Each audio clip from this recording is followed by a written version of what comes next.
So recently the US government decided it needed to shut down. But why is that? How come government shutdowns are even an option?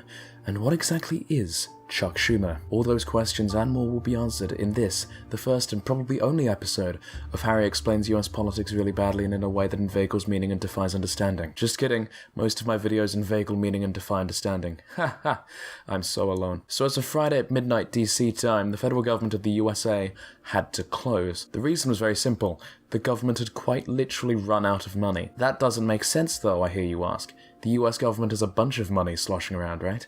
How can it not have any money anymore when it takes in a bunch of cash and taxes and revenue and whatnot? Well, it's really quite simple. The federal government can't spend any money without the approval of Congress, and for that reason, if Congress doesn't approve the spending of money, then the federal government can't spend it. And if the federal government can't spend money, then they have no money, and they can't do anything. It's really no more complicated than that.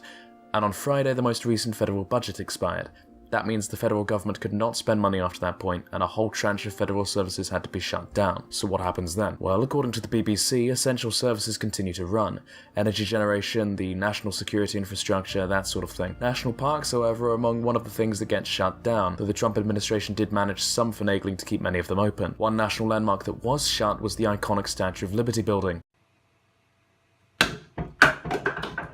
They ask you how you which remained closed until New York Governor Cuomo dipped into state funds to keep the area open. The point is, government infrastructure deemed non-essential gets shut, meaning about half of federal employees and a number of federal departments and agencies simply weren't able to turn up to work on Monday morning. Thankfully, the government reopened not long after the shutdown. Congress agreed a spending bill that will fund the federal government through February 8th this year, giving them a little over 2 weeks at time of writing to come up with something permanent. But how did we get here in the first place? Well, cast your minds back a few days to a bipartisan immigration meeting at the White House. High-ranking congressional Democrats and Republicans met in Trump's cabinet room to discuss making a deal on deferred action on childhood arrivals, or DACA, a policy brought in under the Obama administration by executive action that gives something of a path to citizenship to people brought into the US illegally as young children. It's a program that allegedly many on both sides of the congressional aisle support, but then Donald Trump did his whole S-hole countries bit and the Democrats walked. As a result of a failure to reach a deal, the Democrats refused to vote for a bill that would fund the government last Friday unless the Republicans agreed to hold an up-down vote on DACA, which Senate Majority Leader and man who looks like a turtle in human skin, Mitch McConnell, did not agree to. But hang on for just a second there, Harry, my good man, I hear you say. The Republicans have majorities in both chambers of Congress and they control the White House.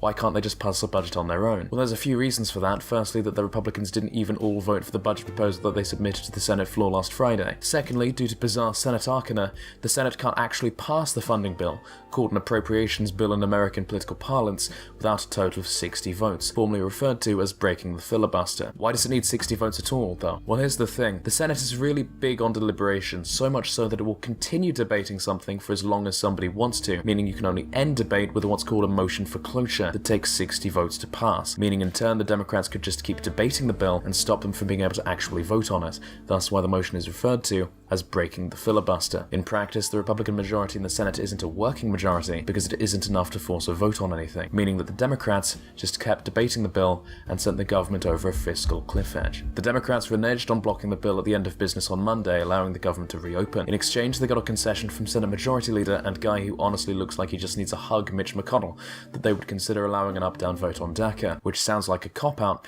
because honestly that's what it is. Democrats are concerned because they consider this promise to be one written in sand. Intending to do something and actually doing something are two different things entirely, after all. That being said, McConnell too is in a dangerous position as well. The agreement between him and the Democratic caucus only funds the government until February 8th, which as I've said is not far away, meaning they need to strike a more permanent deal or we're just going to be back here where we started in a few days' time, and there's nothing to indicate the Democrats will actually back down again. Where is Donald Trump in all of this? The man who framed himself as dealmaker-in-chief was largely absent from negotiations to reopen the government, probably for good reason. His contribution to the debate so far has been mainly to insult the people on the other side of the negotiating table, which as everyone knows is key to getting them to agree to help you with stuff. Trump's made the point that his border wall must be appropriated for in a long-term spending bill before he'll sign anything DACA-related into law, a point he made clear in a tweet to crying Chuck Schumer earlier today. This is the world we live in.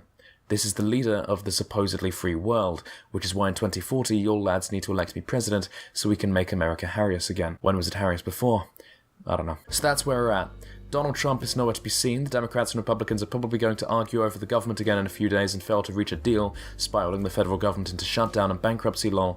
DACA will probably get shut down, Trump's deadline in March, and the president will probably complain about it on Twitter because, again, this is reality and it cannot be escaped. As President Donald Trump himself once said, it never ends. It never ends.